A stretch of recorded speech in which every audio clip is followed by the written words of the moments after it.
Welcome to Teams Transformed, the podcast for people who want to see real team transformation. For courageous coaches, curious leaders, and anyone passionate about unlocking the true power of teams. We're your hosts, Georgina and Allard, here to journey with you through transformational insights on how to coach teams with presence, depth, and emergence. Let's explore not just the tools, but the art of transforming teams.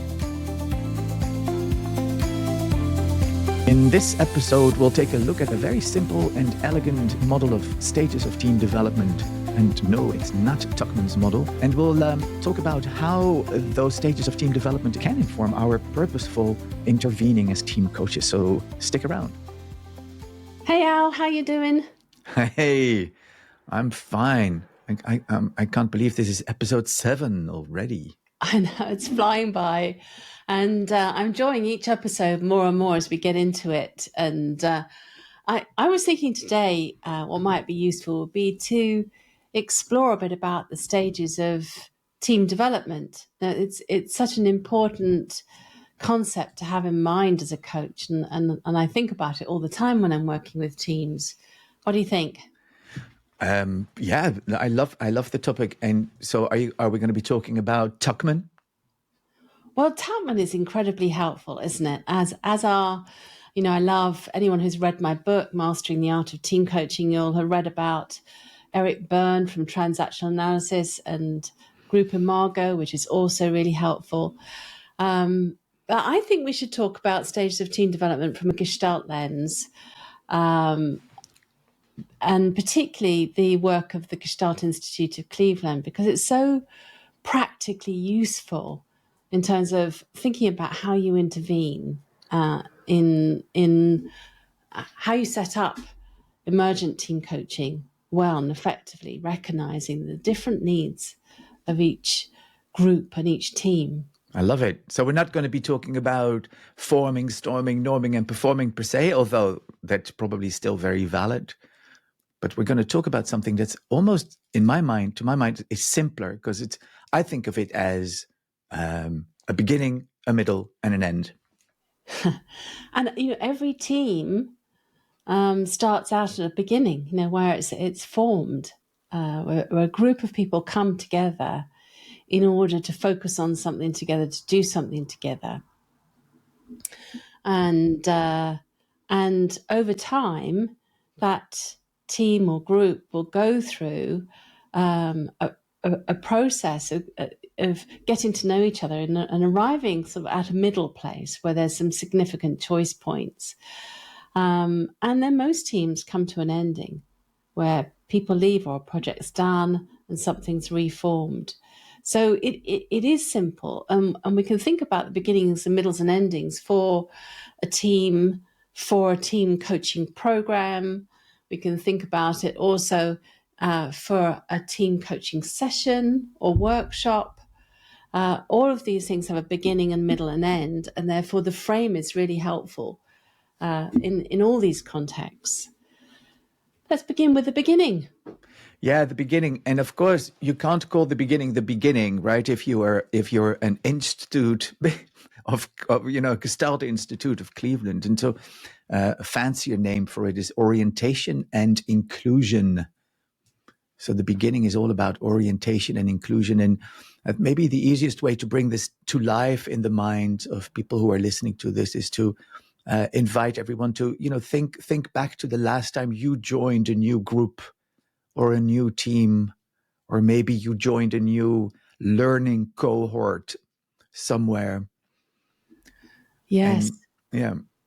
I can remember, now you're saying that, I can remember the last course I went on where I felt like the newbie in the room. And I had some anxiety about, there's another group of people. What am I going to be asked to do? What if I'm not up to it? What if I don't enjoy it? Don't enjoy the course? And I think that's quite natural. There's some discomfort for people often in terms of joining a group, even for those who love groups of people and may experience some excitement. There's often a slight discomfort as well. and a performative element to it. We want to show our best selves or show our favorite version of ourselves, the one that we're more used to. As we arrive in a group, our attention is usually on ourselves and our own needs, like mine were. Am I going to fit in this group? Am I going to enjoy this? And our attention's also on the leader or leaders. If it's a course with 2 facilitators, it'll be on the facilitators. If it's a workplace team, on the leader of the team. What are they doing? Are they clear? Do I like them? Do I feel I can be seen by them? Yeah. How will I fit in this? How will I fit into this team, into this group? Yeah. Yeah. And how's it going to work? What are the rules? What are the rules? Yeah. How's it going to work around here? Can I speak up, or do I need to wait my turn? Yeah.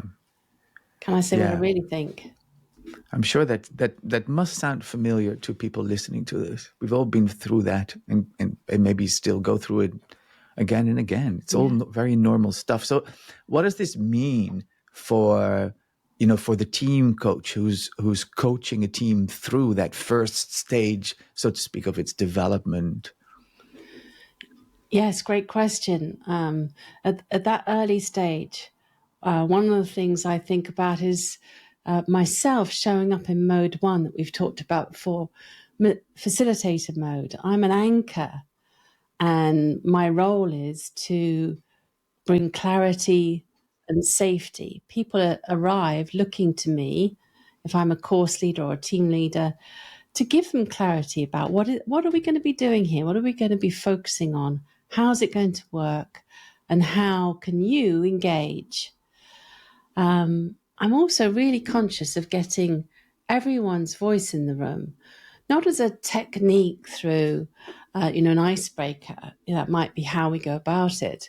But if you think about the actual deeper intent, is that people often haven't really arrived.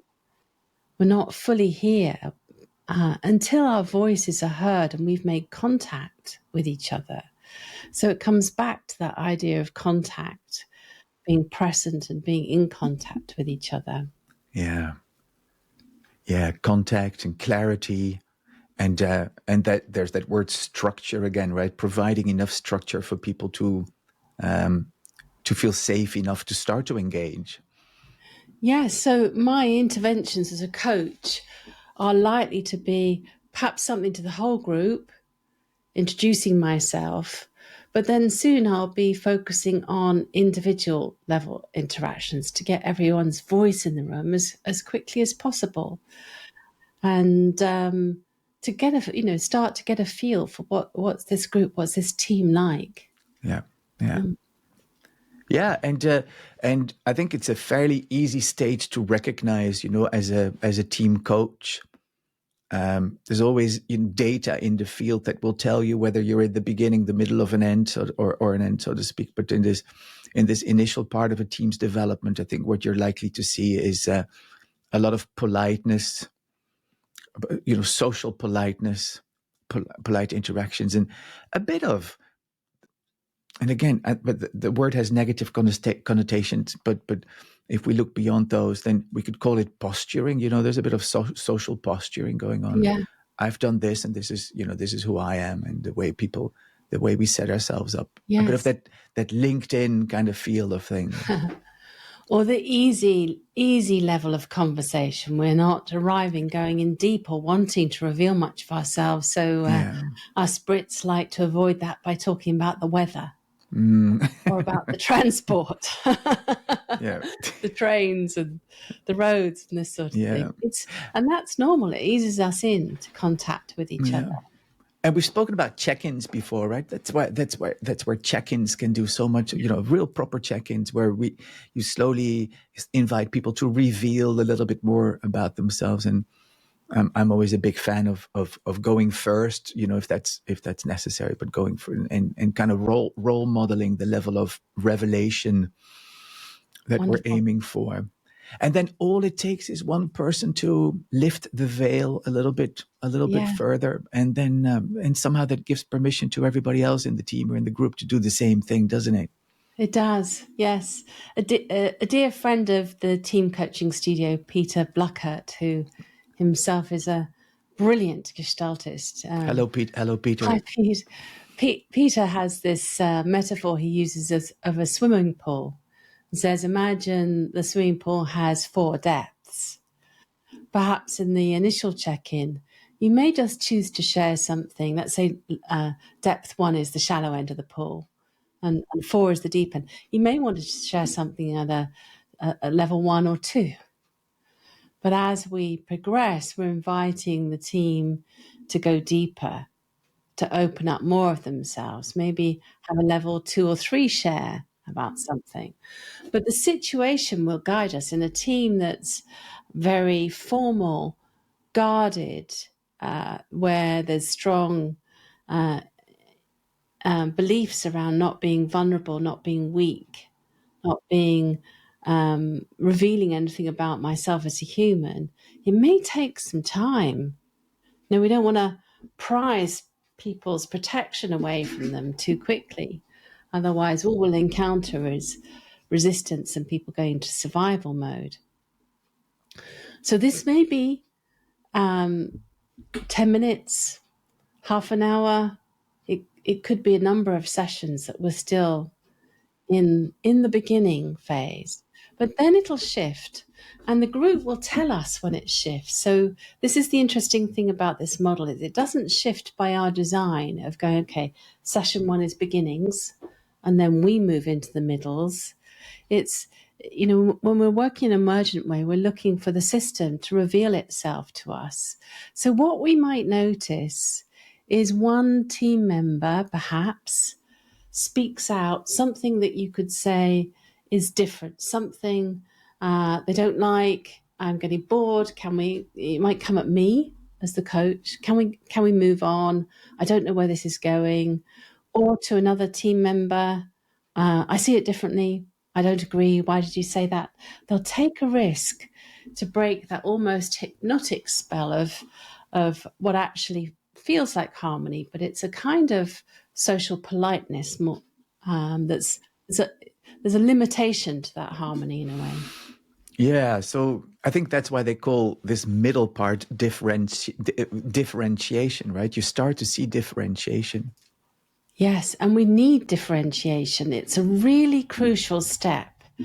And I know for some listeners, they may have a fear of conflict themselves, or may have been in workshops where the course leaders have a fear of conflict, and therefore they try to keep everything at the level of social harmony. If we do that, a team will never grow to its full capacity, its full potential. Yeah, I love that reframe around conflict, because through that lens, conflict is an indication that the team is actually growing and maturing. Yes, especially if it's constructive conflict. If it's destructive conflict, in other words, if it's too much, more than the team can bear, it'll push them back into the beginning behaviors where I'm not going to reveal much. I might withdraw or shut down or pull myself out. I'm not energetically available. I'm not in.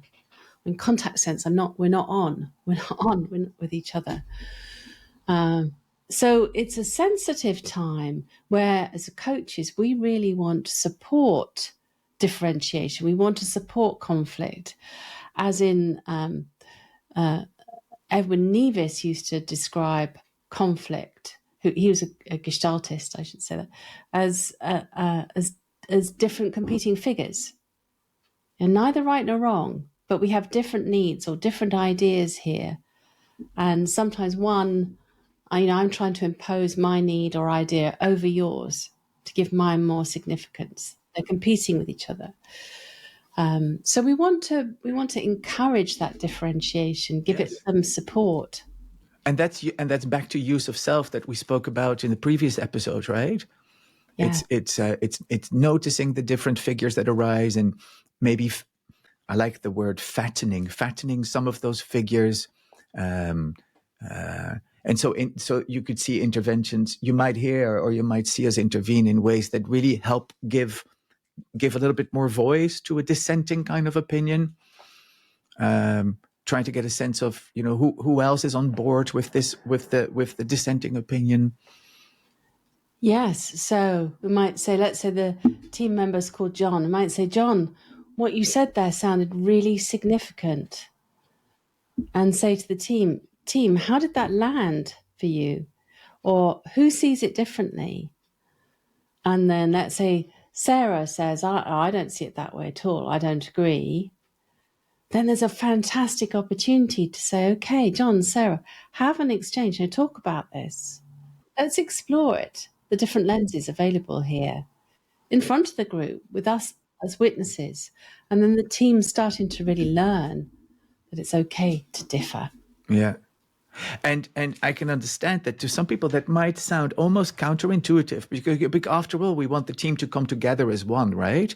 And now what you're doing, you're almost creating two camps, right? Two sides of an argument, but it's a necessary step in the learning and maturing of a team.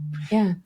Otherwise, what happens is people withhold their true thoughts and feelings. Those thoughts and feelings are not available as data to the group.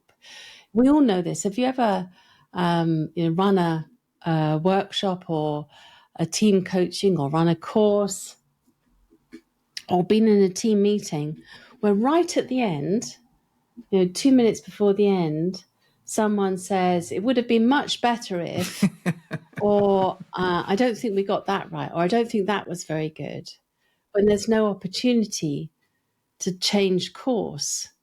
We want the thoughts and feelings to come out when they have the opportunity to be useful, to change the course of what's happening in the team. And we can't make it useful if people are putting their energy into withholding. And often when that happens, when somebody voices something like that in the last 2 minutes, it's often felt by the coach as if it's directed at the coach, right? Yes. It's the coach is being triangulated and said, okay, well, coach, you should have done a better job because we didn't get to where we didn't talk about what really mattered here, and that's your fault. Yes. Or at least we can feel it that way. Can feel like that, yeah. So how do you respond as a coach, Al? Well, I forgot what episode of this series it was where we talked about, this idea of it's all data, and whatever comes up, I can work with it. So not take it personally, but going, well, that's an interesting phenomenon. And even though it may feel uncomfortable right now, it tells us something about the team. It tells us about what's missing in the team's effectiveness.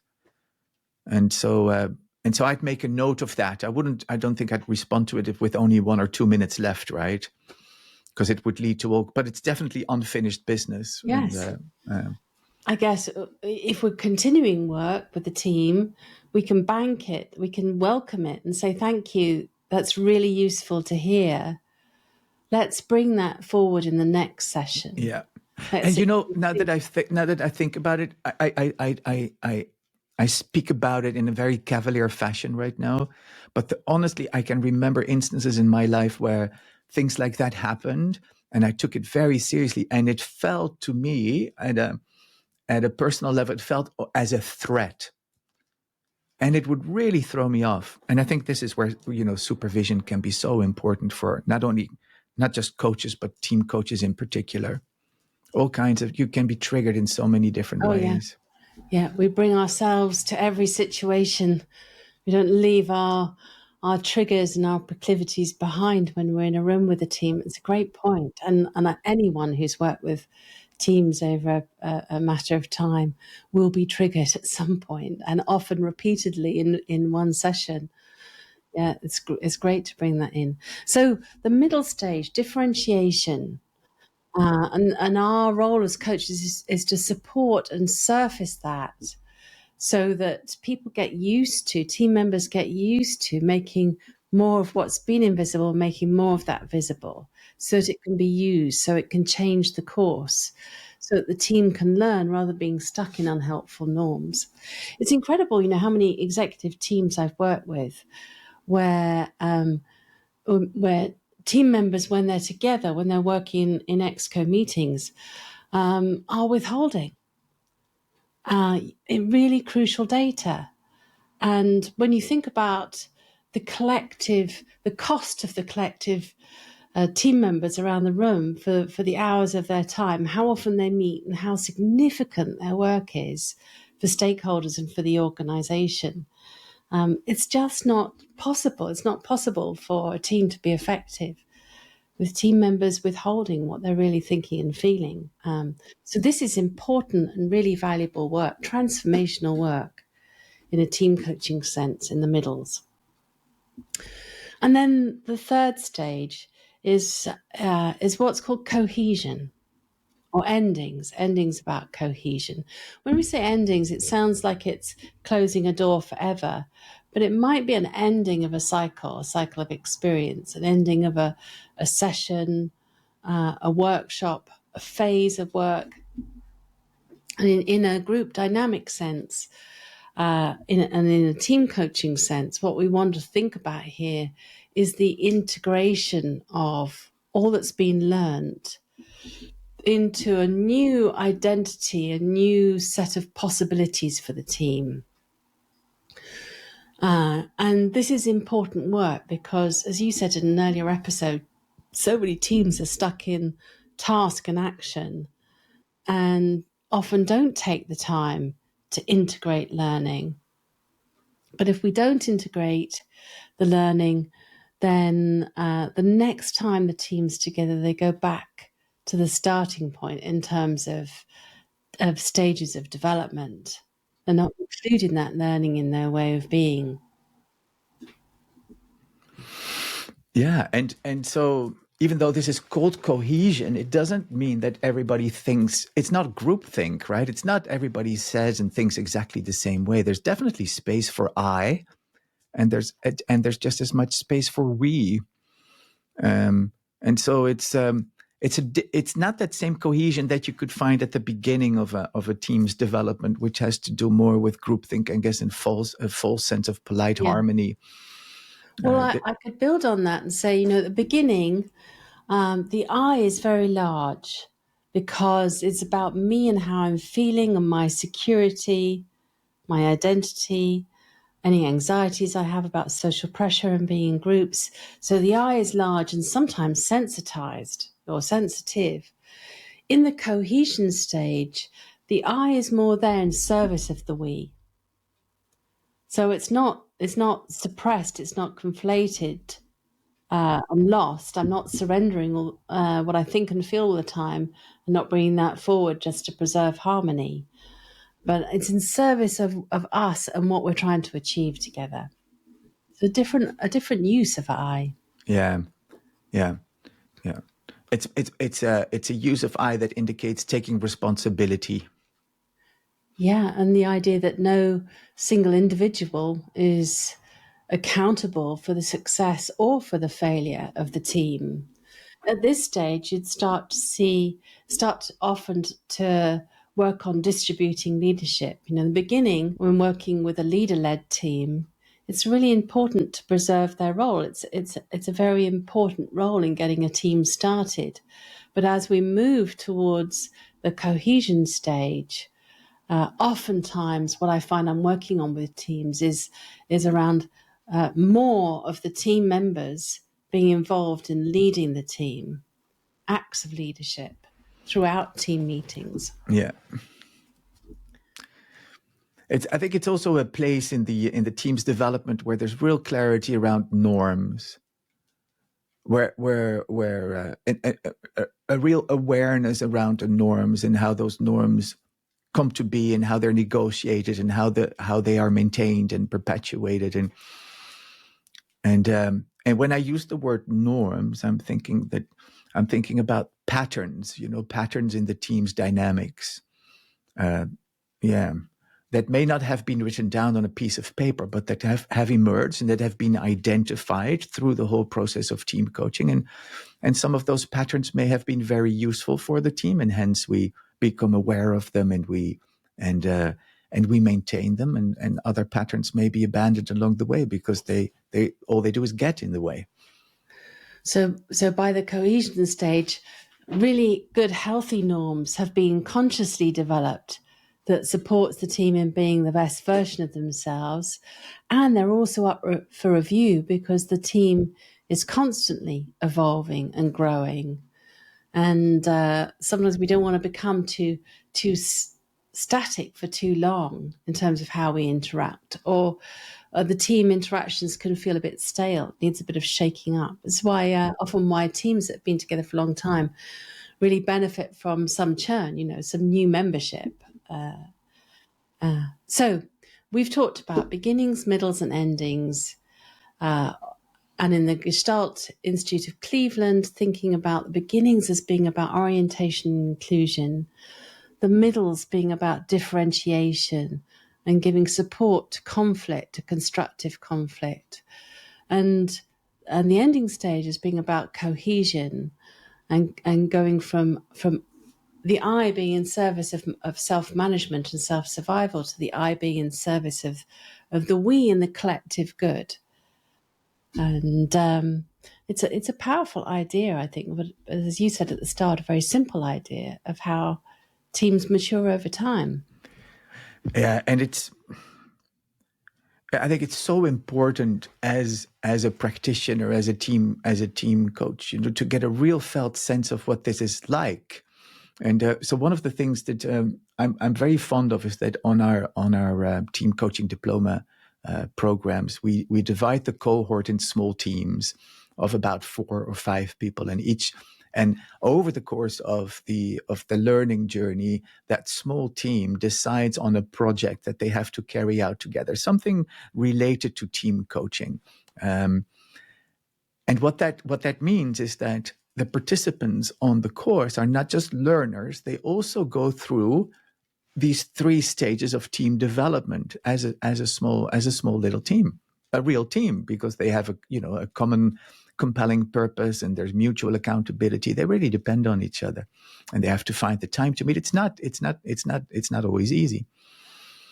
And to make it a little bit easier, they get coaching from other people in that same learning cohort on the diploma course, and it's just remarkable to see these 3 different stages of team development play out time and time again. And it really gives coaches a sense of how and when to intervene in certain ways. And the small teams become very aware of of conflict emerging, their own different styles of conflict, how challenging that phase can be, and how amazing it is when they arrive in cohesion and they understand more about where each other's coming from. They understand more about how to play to each other's strengths. They can be more forthright with each other if one team member is operating in a way that's getting in the way of the team's success. They can name that or make requests of each other. And the energy flowing in the team in creative ways in how they manifest and complete the projects that they're working on together. It's a fantastic example. Yes, and so in conclusion, I think a real takeaway from this is that this is our work as team coaches, right? It's to guide a team through those different stages of development. We don't have to teach those stages of team development, but we can use them as a framework that informs what we do and when we do it and how we do it.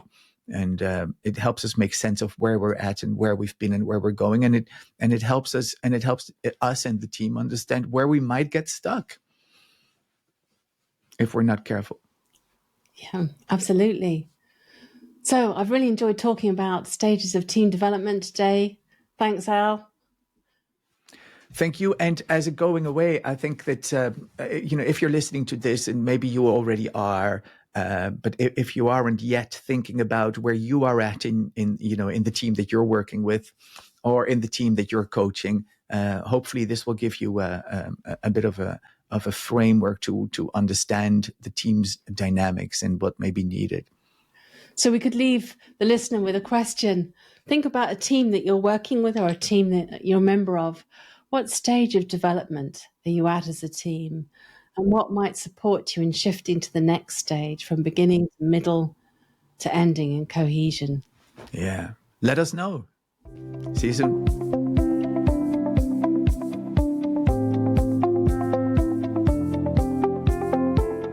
Thanks for joining today's journey of Teams Transformed. If this sparked a new insight or a deeper question, we invite you to sit with it, not to solve it, but to let it unfold.